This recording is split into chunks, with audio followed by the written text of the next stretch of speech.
Today, we're diving into a topic that we all love. How to save $10,000 fast. Let's first delve into some concerning realities about average Americans' saving conditions. The latest surveys of NerdWallet shows that almost 90% of Americans save on a regular basis, but average saving is less than $1,000. Also, 60% of Americans don't have a retirement-specific account. Federal Reserve also reports in 2019 that only 64% of Americans had enough money to cover a $400 emergency expense. Now, I get it, it might sound like a big challenge to save $10,000. But trust me, this is the reason why we are creating this video. With the right tips and a bit of determination, it's totally doable. So, grab your notepad and we're about to break down the steps to help you reach that $10,000 milestone in no time. Number 1. Make it obvious. The process of behavior change always starts with awareness. Define why you want to save $10,000. Whether it's for an emergency fund, a vocation, or a down payment, having a specific goal makes it more obvious and achievable. Also, make your saving goal visible.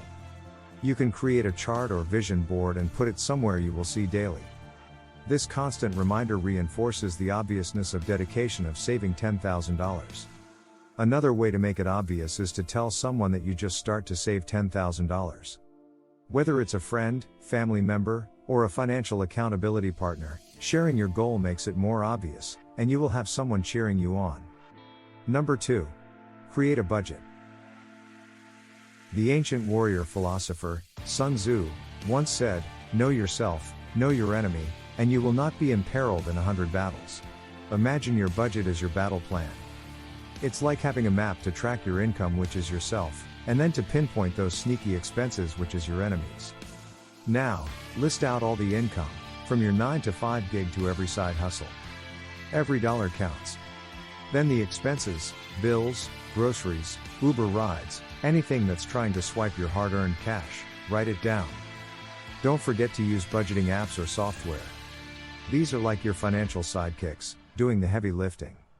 They automate the boring stuff, tracking your spending, sorting it out, and providing insights into where your money's going. Number 3. Set a deadline. Setting a deadline is a powerful motivator that can significantly accelerate your ability to save $10,000. First off, a deadline adds this time-bound vibe to your savings journey. It's like having a ticking clock, pushing you to get moving. No more lounging around, it's time for action. Not only does it light a fire under you, but it also keeps you on the straight and narrow. You gotta stick to that budget and savings plan like glue. Consistency is the name of the game if you want to hit that financial bullseye. But wait, there's more. A deadline isn't just about pushing you forward, it's also your progress tracker. Picture this, as you work your way to $10,000, you can measure how far you've come.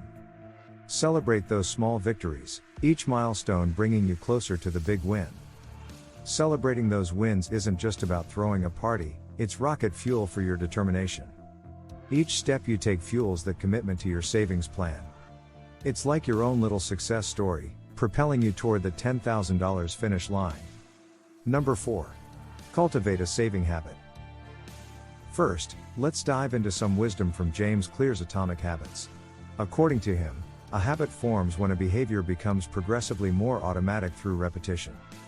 So the best way to make saving money a habit is through automation.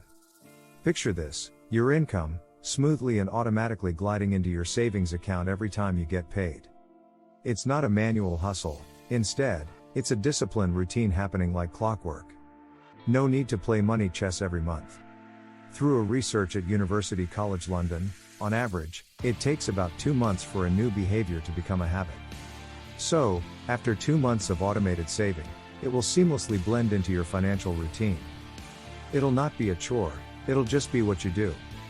Number 5. Cut unnecessary expenses. Step 1. Take a deep dive into your spending habits. Pinpoint those areas where you might be throwing money away on stuff you don't really need. Think daily coffee runs, impulse buys, or those sneaky subscriptions. Once you've nailed down those unnecessary expenses, it's time to slim down that budget. Trim the fat by axing or scaling back on things that don't align with your financial goals. You will see instant cash grow in your savings fund. But let's keep it real, not all bills are up for grabs. Stuff like internet, insurance, and Netflix bills? They're tough to cut. Our goal here isn't to be financial saints but to be smart about it. Maybe extreme isn't your style, and that's cool. But guess what? Some of these bills are negotiable. Call up customer service, flex that loyalty muscle, and maybe drop a hint about those tempting competitor offers.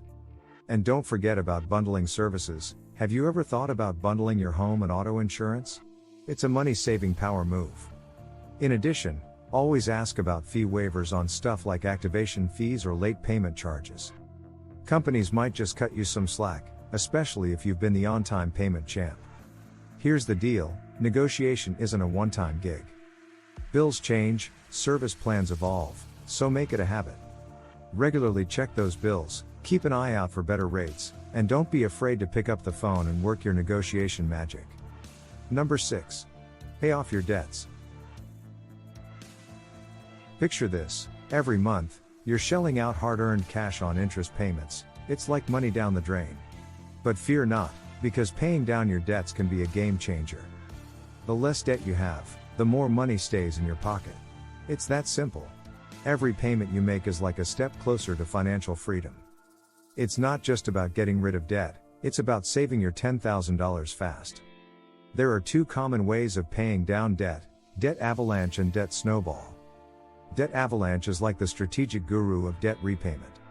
It's all about knocking out those debts with the highest interest rates first. Smart move. It's like a mathematical wizardry to minimize the total interest paid over the life of all your debts. But hold up, going into debt isn't always a numbers game. Most of the time, it's a behavioral thing instead. It's about those impulsive spending moments and maybe a little too much credit card action. This is why Dave Ramsey prefers debt snowball. This method is all about starting with the smallest debts, no matter the interest rates. Because it's like scoring quick wins. Knocking out those smaller debts early in the game gives you a taste of success and keeps you pumped to tackle the bigger ones. Behavioral issues need behavioral solutions. Whether you're rolling with the avalanche or dancing with the snowball, the key is to start paying off your debts today. It's all about taking that first step to financial freedom. Pick your method, stay committed, and let's crush that debt together. Remember, saving $10,000 fast isn't just a goal, it's a milestone on your journey to financial freedom. It's about saying goodbye to financial stress, and hello to a future where your money works for you, not the other way around. I hope you have learned something new from this video. Keep working towards your financial goals and be kind to the others. If you like this content, please hit that like button, subscribe to the channel for more money smart tips, and don't forget to share the love with your friends. See you in the next video.